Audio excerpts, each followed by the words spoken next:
안녕하세요. 오늘 하루도 평안하셨나요? 민지와 함께하는 나눔의 시간에 오신 여러분들 환영하고 축복합니다. 지난 한 주 어떻게 보내셨나요? 갑자기 추워지지 않았나요? 오늘 저녁에 퇴근하는데 하늘이 더 깜깜해졌더라고요. 차가운 공기 때문인지 겨울 냄새도 나고, 여러분도 아시죠? 차갑지만 깨끗한 그 냄새. 단풍이 예쁘게 물든 지 엊그제 같은데 며칠 전에 가을비가 내리더니 갑자기 추워진 것 같아요. 다들 따뜻하게 입고 감기 조심하세요. 오늘은 5번째 메시지입니다. 제목은 어떤 사람은 아예 설교를 들을 수가 없습니다 입니다. 저는 들으면서 제가 얼마나 고집스러운 사람이었는지 깨닫게 되었어요. 잘 들어주세요. 저는 조금 있다 금방 다시 올게요.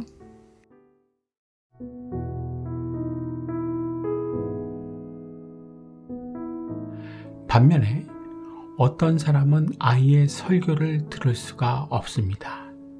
집중을 전혀 하지 못합니다. 성경 읽기는 지겹고 지겨운 일이 됩니다. 새로운 자극에 대해 저항 모두가 반사적으로 작동해서 설교와 성경을 통한 예수님의 말씀이 내 안으로 들어오질 못하게 합니다. 나도 모르는 사이 반감이 표준 감정으로 기본 정서로서 굳건하게 자리 잡고 있어서 이렇게 된 것입니다. 그래서 10년을 교회 다녀도 성장하지를 못하는 것입니다. 사회에서는 이런 사람, 수용 모드가 아닌 저항 모드가 활성화된 사람, 반감이 표준 감정으로 기본 정서로 굳건하게 자리 잡고 있는 사람을 강력하게 포기해 버립니다. 어떤 기회도 주지 않습니다. 확인과 동시에 밀려나갑니다. 왜냐하면 고집만 엄청나게 세기 때문입니다. 교육이 불가한 무가치한 인간이라는 것을 오랜 경험과 통찰로 판단해 버리기 때문입니다. 사실 가족도 피곤해하고 지쳐합니다.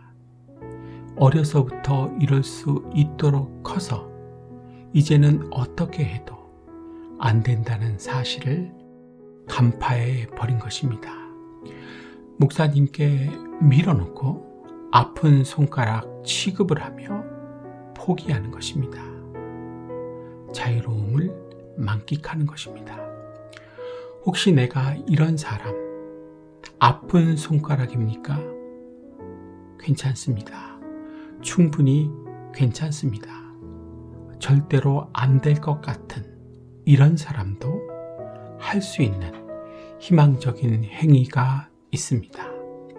그것은 다름이 아닌 그냥 계속해서 반복하며 듣기입니다. 설교 말씀을 이어폰을 귀에 꽂고 그냥 계속해서 반복하며 듣는 것입니다. 성경 말씀도 똑같이 하는 것입니다. 그래서 설교와 성경 말씀을 귀를 통해 내 심령 가운데 고스란히 심기어지도록 하는 것입니다. 따라해 볼까요? 말씀이 내 심령 가운데 심기어지도록 그냥 계속해서 반복하며 듣는 것이다. 심어야 한다면 곤란하지만 편안하게 자연스럽게 심기어지도록 하는 것은 얼마든지 가능한 것입니다. 이렇게 해서 심기어진 말씀은 내 안에서 힘있게 역사합니다. 나를 고쳐주고 변화시켜주고 바꿔놓고 새로운 피조물이 되게 합니다.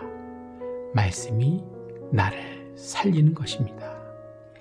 엠마오로 가는 두 제자와 같이 뜨겁게 만들어주는 것입니다. 이상의 두 방법이 이미 차갑게 식어있는 나를 다시 뜨겁게 만드는 확실한 방법입니다.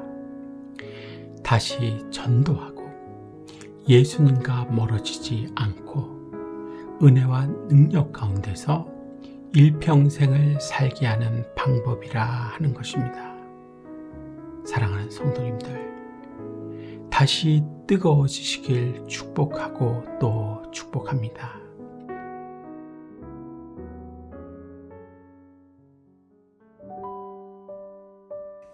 잘 들으셨죠? 참 귀한 메시지죠? 여러분들께서는 무슨 생각을 하시게 되셨나요? 저는 두 가지 생각을 하게 되었어요. 첫째는 설교 말씀을 듣고 성경을 읽을 때 집중을 전혀 못했던 이유가 내가 바로 수용할 수 없는 사람이었기 때문이구나. 내 고집이 엄청나게 세서 말씀을 듣기가 매우 힘들었구나. 그리고 둘째는 그래도 희망이 있어 다행이다. 계속 반복해서 듣는 방법이 있었구나. 그럼 귀를 통해 내 심령 가운데 말씀이 심기어지고 심기어진 말씀이 내 안에 힘있게 역사하면 나도 엠마오로 가는 두 제자들처럼 다시 뜨거워질 수 있겠다.